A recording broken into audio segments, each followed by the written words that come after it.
side of the fence. You know, I don't believe in enslaving people. You know, and he would come back with, "Oh, I do." Or? Well, it would be more like, you know. It's better for them. Well, it's more like, you know. How do I put it? It was like, what do you care about them? What do you care about those people? What difference does it make to you? Take care of your own life. Do the best you can for you and your family. What do the rest of the people mean to you? They don't mean anything to you. They're just serfs. They're just people. You know, it was just a lack of caring, you know, and that's just not who I was. It was just sort of like cold, you know. It was just like cold, you know. And I used to say to him, what's the point of all this? You have all the money in the world you need. You have all the power you need. What's the point? You know, what's the end goal? And he said the end goal is to get everybody chipped, to control the whole society, to have the bankers, the elite people, you know, the bankers and some governor controlling the world. And I said, do all the people in the Council on Foreign Relations believe this way you do? He said, no. You know, most of them believe they're doing the right thing. A lot of them believe it's better off being socialistic. You know, we have to convince people that socialism is really capitalism. Because America's becoming a socialist country. It's a communist country today. Well, one of the things they told me was that he was at the house one night, and he would talk, and he started laughing. He said, "Aaron, what do you think women's liberation was about?" And I said, I had pretty conventional thinking about it at that point. I said, I think it's about women having the right to work, getting equal pay with men, just like they won the right to vote, you know? And he started to laugh. He said, "You're an idiot." And I said, "Why am I an idiot?" He said, let me tell you what that was about. We, the Rockefellers, funded that. We funded women's lib, you know? And we're the ones who got all over the newspapers and television, the Rockefeller Foundation. He says, and you want to know why? He says, there were two primary reasons. And they were, one reason was we couldn't tax half the population before women's lib. And the second reason was, now we get the kids in school at an early age. We can indoctrinate the kids how to think. It breaks up their family. The kids start looking at the state as the family, as the school, as the officials, as their family, not as the parents teaching them. And so those are the two primary reasons for women's lib, which I thought up to that point was a noble thing. You know, when I saw their intentions behind it, where they were coming from when they created it, the thought of it, I saw the evil behind what I thought was a noble adventure.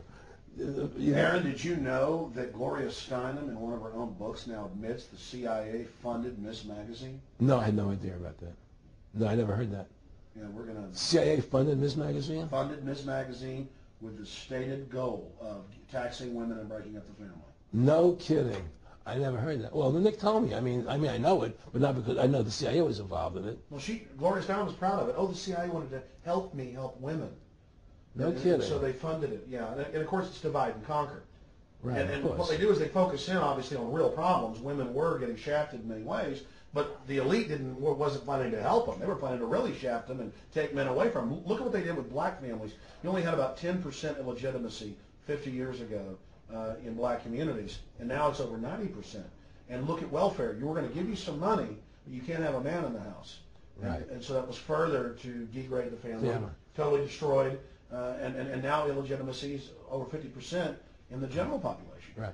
Well, my friendship with Nick Rockefeller was one where we expressed ideas to each other and thoughts and philosophies, and he wanted me to become part of what they were doing, and for me to become a member of the CFR, and offered various business opportunities for me to get involved in, and for me to not take up the fight or the battle that I've been taking up in the past, you know, to drop that idea, because what was the point of my fighting for the people?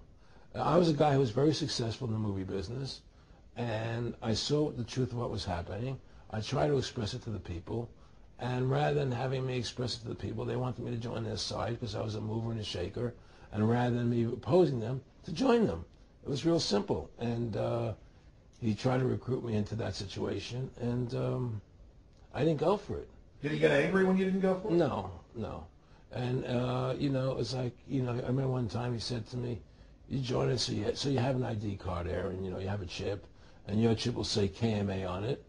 And I said, what does KMA mean? He said, it means kiss my ass. And anybody stops you, a cop or whatever, and you show them your card or your chip, and they'll know to leave you alone because you're one of us. And why are you fighting for the people for? What is that about? The people just, they have to be ruled. They have to be, the Constitution, what you're standing for, is only for a few people. It's only a few individuals that can live that way, And we believe that it's best for society to be ruled by an elite people who control everything. And I said, I don't believe that. I believe God put me on this earth to be the best person I could be, and put everybody on this earth to be the best they can be, not to be a slave and a sheep to you and these people. And I don't understand why you want to control everything. What is the need for that? And I asked them, do all the people in the Council of Foreign Relations feel the same way you feel? He said, no, a lot of them think they're doing the right thing. They think that socialism is the best way to go. They think that, that they're doing the right thing. But the people at the top, they all know the truth of what's happening, and that's what it is. So it's compartmentalized within the elite structure as well. Of course it is. Of course it is. I mean, all the people that are in the CFR, was that 2,000-3,000 people have to go to like Dan Rather. They don't know what's going on. They join the CFR because it's prestigious. They think it's good for business. It's good for this. They don't know what's really happening. The evil that comes out of it, that's emanating out of it. And to me, the biggest evil is what's happening right now, because what happened on 9/11 is a phony, and we've never learned the truth about 9/11. That's the question I wanted to follow up on. He tells you 11 months before there's going to be an event, all this is going to happen. What did you think on the morning of 9/11? Where were you, and did you think about Nick Rockefeller and what he had told you when you saw those towers fall? No, I was actually in Tahiti when 9/11 happened, and I got a call from my son, and my son said the Twin Towers, they were just attacked and they were falling down or something. So what are you talking? I was in Tahiti, I was asleep, and he says, yeah, they were hit by a plane, da da da. And so where I lived where I was in Tahiti, there was no television, so I had to run around the other side of the island to a hotel where they had, and it was all on television, and that's when I first saw the stuff on TV about it. And I didn't immediately equate it to Nick, but when I realized that we were going to go into Afghanistan, Iraq, and as that developed, I realized what it was. I mean, Nick and I discussed many things. One of the things we discussed, or he brought up in conversation, was reducing world population, and felt that there were too many people in the world. In a way, I agree, there are too many people in the world, but I don't think I have the authority to say who's going to die and who's not going to die, But they felt that they wanted to reduce world population, and he felt that it should be reduced by half. He even mentioned to me once they were having a real problem trying to solve the Israel-Palestinian problem. And he talked to me once about they were playing with the idea of bringing Israel to Arizona, and taking all the people from Israel and giving everybody $1 million and setting up Israel in the state of Arizona. Unbelievable.